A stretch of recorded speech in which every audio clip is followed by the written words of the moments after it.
بھارت روس تعلقات پر امریکہ کی تشویش۔ یوکرین پر روسی حملوں میں 40 سے زائد افراد ہلاک، سیکیورٹی کونسل کا ہنگامی اجلاس طلب۔ شمالی کوریا کا فوجی وفد روس روانہ۔ وائس آف امریکہ واشنگٹن سے اہم خبروں کے ساتھ محمد جلیل۔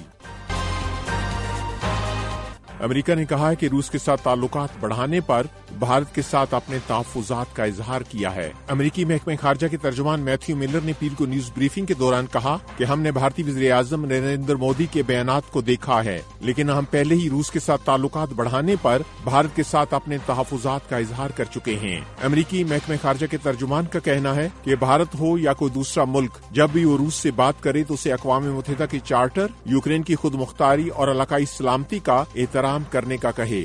امریکی محکمہ خارجہ کا یہ بیان ایک ایسے وقت سامنے آیا ہے جب بھارت کے وزیر اعظم نریندر مودی 2 روزہ دورے پر پیر کو ماسکو پہنچے، جہاں انہوں نے منگل کو باضابطہ بات چیت سے پہلے صدر پوٹن سے غیر رسمی بات چیت کی۔ بھارت یوکرین کے پرامن حل پر زور دیتا آ رہا ہے اور نریندر مودی نے پیر کو پوٹن کے ساتھ عشائیے میں شرکت کے وقت ان سے واضح طور پر جنگ بند کرنے کی اپیل کی۔ انہوں نے کہا کہ بھارت نے ہمیشہ اقوام متحدہ کے چارٹر، خود مختاری اور علاقائی سالمیت کے احترام پر زور دیا ہے۔ بھارتی وزیر اعظم کا کہنا تھا کہ اس مسئلے کو میدان جنگ میں حل نہیں کیا جا سکتا اور ان کے بقول اس کا حل صرف مذاکرات اور سفارتکاری ہی میں ہے۔ یہ وائس آف امریکہ واشنگٹن ہے۔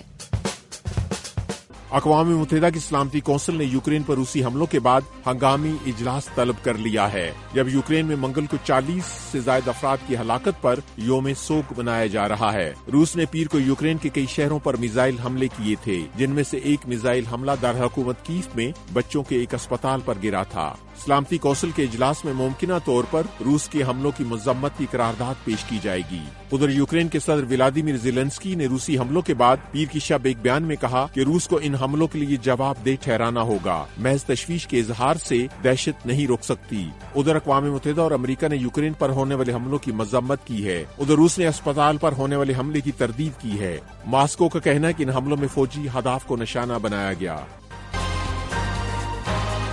شمالی کوریا کا ایک فوجی وفد پیر کو روس روانہ ہوا۔ روس اور شمالی کوریا کے درمیان گزشتہ ماہ طے پانے والے فوجی معاہدے کے بعد دونوں ممالک کے درمیان فوجی وفد کا یہ پہلا تبادلہ ہے۔ شمالی کوریا کی سرکاری خبررساں ایجنسی کا کہنا ہے کہ اس فوجی تربیتی وفد کی قیادت came il Singh military university کے صدر کر رہے ہیں، لیکن اس دورے کے بارے میں مزید تفصیل بیان نہیں کی گئی۔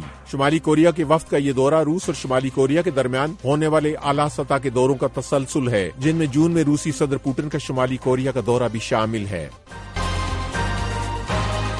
اقوام متحدہ نے اسرائیل کی جانب سے غزہ میں بڑے پیمانے پر انخلا کے تازہ حکم پر احتجاج کیا ہے، جب اسرائیلی فوج نے غزہ میں اپنی تازہ کارروائی کے دوران درجنوں عسکریت پسندوں کو ہلاک کرنے کا دعویٰ کیا ہے۔ اسرائیل کی طرف سے پیر کو غزہ سے انخلا کی ڈیڈ لائن میں توسیع کرنے کے بعد شہر میں شدید لڑائی شروع ہو گئی، جس میں متعدد افراد ہلاک ہو چکے ہیں۔ اقوام متحدہ کے انسانی حقوق کے دفتر نے غزہ سے عام شہریوں کے انخلا کے نئے حکم پر افسوس کا اظہار کیا ہے، جب ان میں سے کئی ایک کو متعدد بار اپنے گھر بار چھوڑنا پڑے۔ غزہ شہر کے مکینوں کو اب دیر البلاح کے مرکزی علاقے میں منتقل ہونے کا کہا گیا ہے، جہاں پہلے ہی غزہ کی پٹی سے بے گھر ہونے والے فلسطینی بڑی تعداد میں موجود ہیں۔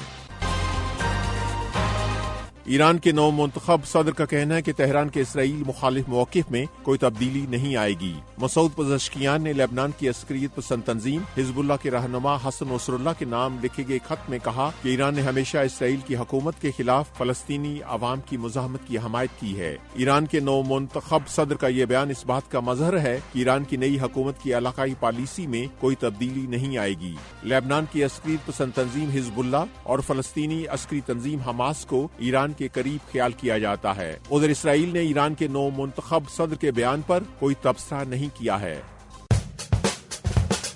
یہ وائس آف امریکہ واشنگٹن ہے۔ وائس آف امریکہ واشنگٹن کی اردو سروس سے خبروں کا یہ بلیٹن اب ختم ہوتا ہے۔ میں ہوں محمد جلیل اور ایڈیٹر تھی سارا حسن۔